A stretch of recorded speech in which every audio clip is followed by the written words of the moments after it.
آنکھ کا روزہ کیا ہے؟ قرآن پاک میں اللہ تعالیٰ فرماتے ہیں قل للمؤمنین یغضوا من ابصارہم ویحفظوا فروجہم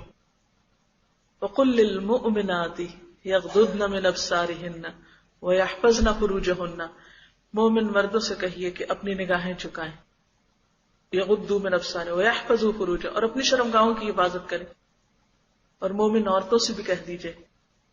کہ وہ اپنی نگاہوں کی حفاظت کریں اور اپنی شرمگاہوں کی حفاظت کریں۔ تو روزے کی حالت میں خاص طور پر یہ وہ تمام اعمال ہیں جو عام زندگی میں بھی منع ہے، لیکن خصوصاً روزے میں نگاہ کی حفاظت، حرام چیزوں سے خود کو بچانا، دیکھنے سے بچانا، خواہ وہ لائیو ہوں یا وہ کسی مشین پر ہوں، ایسے مناظر سے خود کو بچا کے رکھنا بے حد ضروری ہے، کیونکہ نگاہ کی حفاظت سے انسان فتنوں سے محفوظ رہتا ہے،